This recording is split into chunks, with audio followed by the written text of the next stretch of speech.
Senhores telespectadores, eu hoje venho falar-lhes de uma das maiores figuras, mais emblemáticas, mais expressivas da primeira metade do século XX em Portugal. Já todos viram que estou a falar diante da fachada de uma casa expressiva. É a casa construída pela figura de que lhes vou falar. E, de certo modo, esta casa é o espelho de quem a fez. Vou-lhes falar do professor Egas Muniz, o primeiro português a ter um prémio Nobel e o único a tê-lo no campo das ciências. Como sabem, recentemente, há 2 anos, há 3 anos, um outro português teve o prémio Nobel no campo das letras. O português foi sempre mais dado às letras que às ciências. Por isso eu acho extremamente importante que um português tenha recebido no campo científico, precisamente na medicina, um prémio Nobel. É disso, é do homem, é do político, é do artista, é do descobridor que eu lhes vou falar. Aliás, a própria casa já alude ao descobrimento. Aqui nesta fachada não vemos, mas se derem a volta, veem que ele mandou pintar em azulejos o seu ex libris, está nos livros dele, e a frase que ele adotou para o ex libris é um verso de Camões: quando da etérea gávea o marinheiro... Bom, isto tem que perceber o que é o ex libris. O ex libris era um papel impresso que os escritores, as pessoas antigas, gostavam de colar nos seus próprios livros, para se saber que o livro era dele. E geralmente os escritores arranjavam uma frase simbólica. Eu nunca tive ex libris, mas, por exemplo, o meu irmão António pensou em ter um ex libris e chegou a desenhá-lo. E a legenda, eu acho que isso nunca foi publicado e eu estou a dizê-lo pela primeira vez. A legenda que o António escolheu para o seu ex libris era uma frase latina: ardere ed lucere, arder e brilhar. Portanto, era a ideia de que o brilho, o resultado da nossa vida faz-se à custa da combustão de nós próprios. Ardere ed lucere. O António nunca teve a oportunidade de mandar imprimir o seu ex libris. O de Egas Muniz, quando da etérea gávea um marinheiro, é a ideia da descoberta. A etérea gávea, a gávea era nos navios, havia uma gávea, quer dizer, uma espécie de ponto de observação, que chamavam-lhe cesto da gávea, e como aquilo ia muito alto, ia sempre um marinheiro de vigia a olhar ao longe. E quando ao longe via no horizonte uma sombra azulada, gritava: terra, terra! Era a ideia do descobrimento. É engraçado que este sábio de que lhes vou falar tenha adotado como frase emblemática da sua obra e da sua vida, um grito camuniano do descobrimento.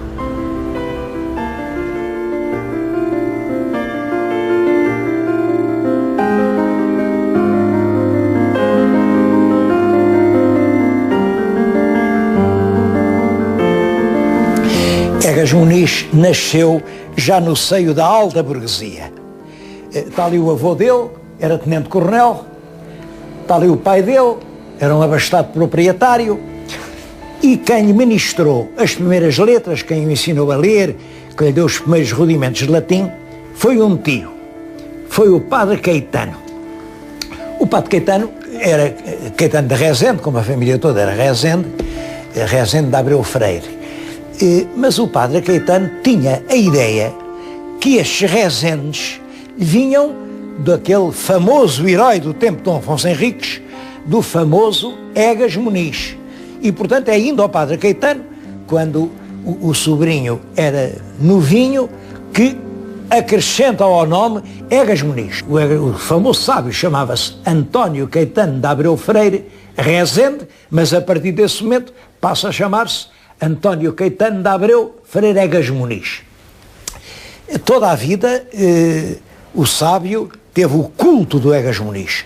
Tenho aqui um livro, que é uma raridade, mas que ele adquiriu, que são os famosos Castilho. Eu acho este livro muito interessante. É um livro publicado quando Castilho, ainda novo, tem 38 anos. Castilho era completamente cego. Apesar disso, chegou a ser um grande escritor. Ele publica aqui, aos 38 anos, o seu retrato, ceguinho, é uma gravura romântica, e depois nos quadros históricos ele presta uma especial atenção a Egas Muniz. Cá está o Egas Muniz a apresentar-se com os seus filhos para desempenhar a palavra dada. Eu julgo que tudo isto é uma lenda, mas há quem pense o contrário. Aqui estão também as pedras do túmulo do Egas Muniz, que, em minha opinião, fizeram nascer essa lenda. Realmente as pedras mostram aqui uns cavaleiros e uns prisioneiros, não se sabe o que isto quer dizer, e Egas Muniz adquiriu o livro e conservou-o sempre carinhosamente. O livro é muito interessante porque, é claro, são as imagens que os românticos tinham da história de Portugal. Isto, por exemplo, é o Martim Muniz entalado na porta do Castelo de Lisboa. Nós sabemos também perfeitamente que isto não passa de uma lenda. Depois de fazer os primeiros anos aqui com o tio Caetano, foi para o Colégio São Fiel. O Colégio São Fiel é na Beira Baixa, é próximo da Alpedrinha. Foi lá que o meu pai, também por esta altura, fez a sua primeira comunhão. Nessa altura, as crianças iam a pé, desde as Donas a São Fiel. Isto são mais de 20 quilómetros.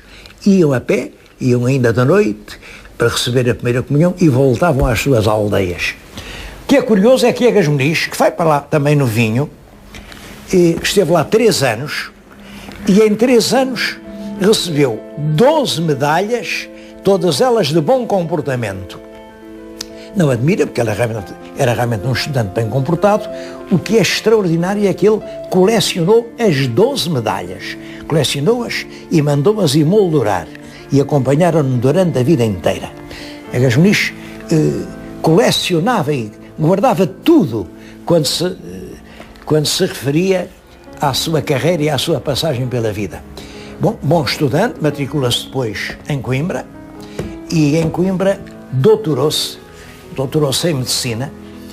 Estão ali as vestes talares que ele recebeu no ato de doutoramento, com uma tese que já nessa altura revelava uma capacidade de ir para a frente, de inovar, de derrubar tabus, de fazer ciência em domínios que eram rigorosamente fechados e considerados escandalosos. A tese é esta. O primeiro volume é sobre a vida sexual, fisiologia. Portanto, é uma descrição minuciosa de todos os órgãos que intervêm no comportamento sexual. O segundo volume foi o que serviu de tese de doutoramento.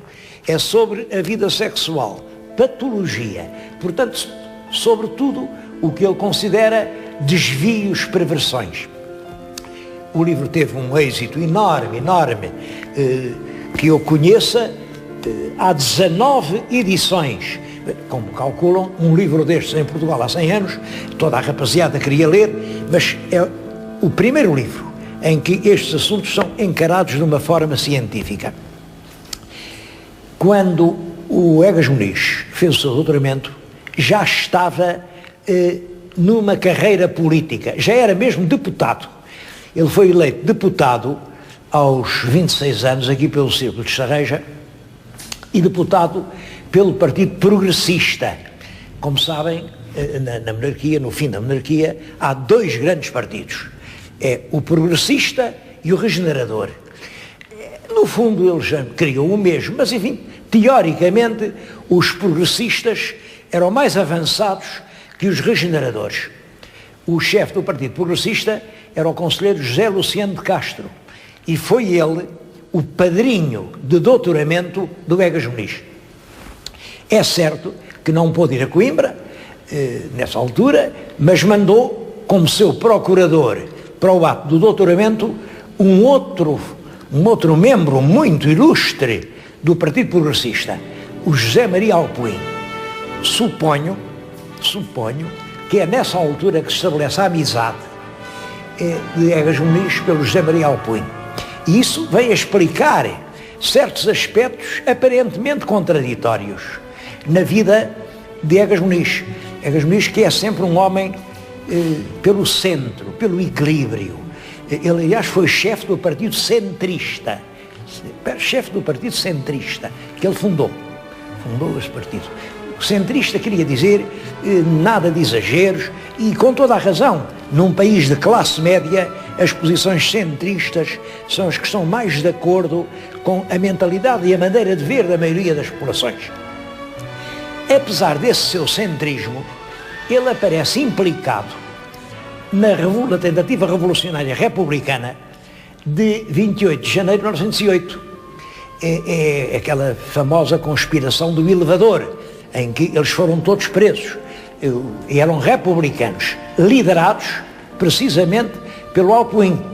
O José Maria Alpuim, chefe da dissidência progressista, organizou uma revolução contra a própria monarquia e disse-se muito, não sei se é verdade ou se é mentira, mas disse-se muito que José Maria Alpuim estaria envolvido na própria trama do regicídio que levou à morte do rei Dom Carlos. Pois bem, entre os conspiradores presos no elevador está o nosso Egas Muniz. Depois disso, a carreira política dele é sempre nada de extremismos. Ele aproxima-se de Sidónio Pais, quando Sidónio Pais faz a República Nova. Sidónio Pais fez dele um dos homens fortes, nomeou o Ministro dos Estrangeiros e depois da guerra é ele quem preside a Comissão Portuguesa na Conferência da Paz.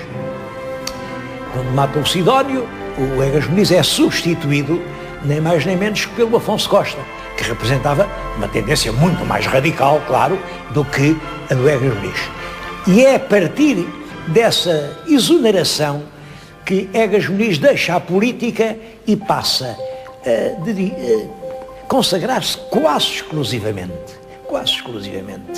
à ciência, ao estudo da medicina e à arte, à reunião de coleções de objetos raros, de peças bonitas. É nessa altura que ele tem uma produção literária enorme, não só sobre temas científicos. Vou-lhes agora mostrar, por exemplo, um livro, A História das Cartas de Jogar, por Egas Muniz. São realmente estas cartas de jogar de todos os tipos. É um estudo com uma certa profundidade e com muito interesse sobre os baralhos de cartas. Isto é um caso porque ele escreveu numerosíssimos livros. A bibliografia do Egas Muniz atinge perto de 500 títulos. Isto mostra até que ponto era um homem trabalhador. Mas não foi nada disso que lhe deu a solidariedade, foram realmente os estudos de medicina.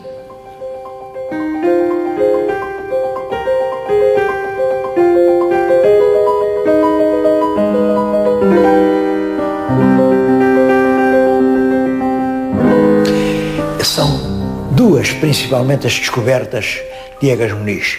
Uma é a angiografia, a outra a leucotomia. Vou falar primeiro da angiografia. Eu estou aqui junto de uma exposição que mostra, primeiro, os trabalhos fundamentais.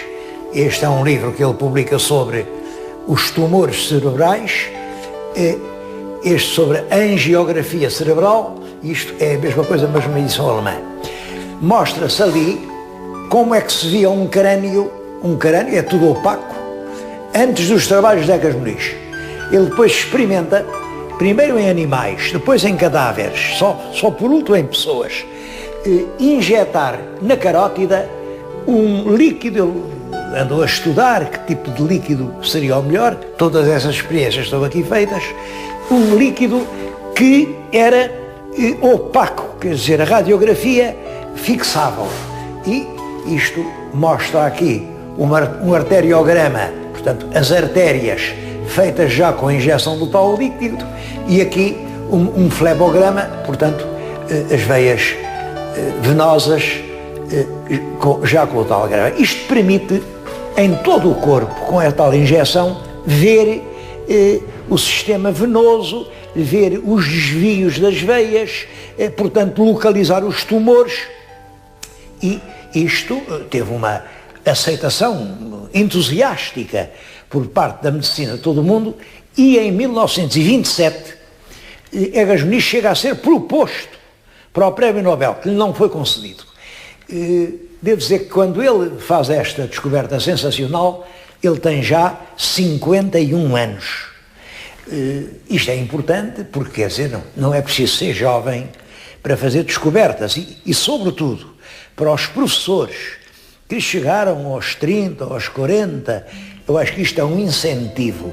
Aos 51 ainda é possível fazer descobertas que venham ter estes efeitos. Isto foi, devo dizer que esta ideia da angiografia cerebral está na base de progressos definitivos da medicina para sempre. Claro, isto tem quase 100 anos, mas a partir daqui a ideia de visualizar os vasos sanguíneos e todo o interior do corpo fez constantes progressos. A outra grande descoberta que vem a dar a celebridade mundial, Egas Muniz já lhes disse, é a leucotomia. Vêem ali o desenho de um crânio. Como vê, um instrumento penetra no crânio e faz 3 pequenos orifícios. Aquilo é realmente uma leucotomia. A palavra leucotomia tem uma explicação. Leuco quer dizer branco, tomia quer dizer corte. Era um corte na zona branca do cérebro. Que história era essa? Egas Muniz era psiquiatra e tratava, portanto, doentes mentais graves. E havia certas doenças muito profundas, sem cura. E Egas Muniz pensou o seguinte: certas ideias mórbidas que se repetem sempre da mesma maneira, sem cessar, pensa e volta a pensar, isto devia estar relacionado com circuitos cerebrais viciosos que se tinham instalado e, portanto, com aqueles circuitos havia sempre aquelas ideias. Solução: cortar os circuitos. Cortar com uma pequena máquina, um pequeno bisturi que se introduzia no cérebro. Esta é a máquina que ele próprio usava, é o leucótomo, portanto, abria o orifício na zona frontal do cérebro e depois cortava para interromper os tais fluxos nervosos. Dizia ele que, uma vez que não podiam passar por ali, porque estavam cortados, tinham que procurar novos caminhos. E assim as pessoas deixariam de ter as tais ideias fixas e poderiam ter melhoras das suas terríveis doenças mentais. A primeira operação foi feita em Lisboa na primavera de 1936. Não foi o próprio professor Egas Muniz quem a fez, porque com Egas Muniz dava-se uma coisa curiosa. Ele mal podia dispor das mãos, mal podia. Tinha uma gota muito aguda e as mãos não as podia manejar. Portanto, tinha assistentes, especialmente o Dr. Almeida Lima, que foi quem fez essa primeira operação. Esta leucotomia, esta operação nova, encontra uma ressonância enorme no mundo. E entre 1936 e 1970, calcula-se que tenham sido feitas mais de 100 mil em todo o mundo, especialmente na América, mais de 100 mil operações de leucotomia. É por isso que em 1949 o Prémio Nobel foi atribuído a Egas Muniz. Foi atribuído a ele e a um outro médico, o médico suíço, também tinha feito algumas investigações importantes nessa área, o professor Walter Rodolphe Hess. Foi partido em 2 o prémio. É claro que hoje há quem diga, não, esta operação não dava resultado, realmente as doentes não se curaram, E não seguraram por uma razão, é porque a ideia pode estar certa. Entre realmente as profundas alienações mentais e os circuitos nervosos do cérebro, pode haver relações. Só que nós ainda não podemos localizar rigorosamente quais são as circunvoluções que estão ligadas a esses comportamentos. E, portanto, os cortes faziam-se um pouco às cegas. E hoje, praticamente, a leucotomia já se não pratica. Mas eu acho que isso não retira nada à importância deste gesto corajoso, este lançamento quase no desconhecido, penetrar no interior do cérebro humano, tentar corrigir os vícios que a natureza fez e tentar assim novos caminhos para a medicina. É através de passos corajosos como esse que a medicina tem progredido tão prodigiosamente nestes últimos 100 anos. Eu digo isto com uma especial emoção, porque acho que a ciência portuguesa tem um certo temor da novidade. Há um palavrão que diz isso, que é misoneísta. Misoneísta quer dizer não gostar de coisas novas. Os nossos cientistas são misoneístas. Gostam muito de dizer o que já está dito. Temem a inovação. E temem, sei lá, acho que isto é um jeito que nos ficou desde os tempos da Inquisição. Nos tempos da Inquisição, quem repetisse aquela cartilha, como já lá estava no catecismo, tal, quem dissesse alguma coisa nova, claro, corria todos os riscos e podia acabar na fogueira. Daí este quietismo, esta paralisia mental, este reumático das ideias, este estar sempre a repisar a mesma coisa, que acontece, infelizmente, numa grande parte do panorama científico do nosso país. Precisamente, uma exceção é a medicina. A medicina portuguesa faz honra aos portugueses e ao nosso país. Isso também é curioso porque, talvez porque a medicina é uma coisa muito aplicada, muito concreta, e o português não tem a vocação do pensar abstrato. Os grandes panoramas mentais, isso não é muito connosco. Agora, a descoberta real, nós é que descobrimos os grandes caminhos marítimos do mundo, descobrir também o caminho das curas das doenças, isso é bem uma maneira de ser portuguesa. Daí que acho que foi com inteira justiça que o Prémio Nobel foi entregue ao sábio português em 1949.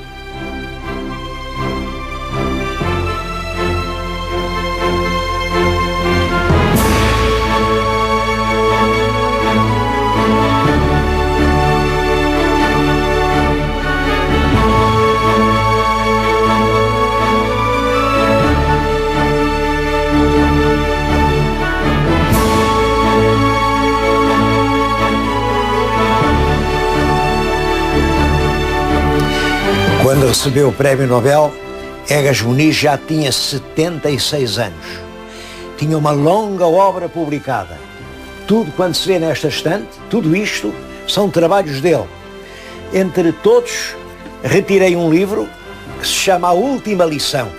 A última lição que ele deu na Faculdade de Medicina de Lisboa e da qual eu vou ler as últimas palavras. Os homens passam, as conquistas científicas permanecem ou transformam-se. A história que as arquiva fará a sua crítica. Sinto-me sombra a desvanecer-se nas gerações que se seguem. E agora, ao despedir-me, ouso rematar. Esforcei-me por bem cumprir o meu dever.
programa é patrocinado por Soluções Industriais e Domésticas Domplex.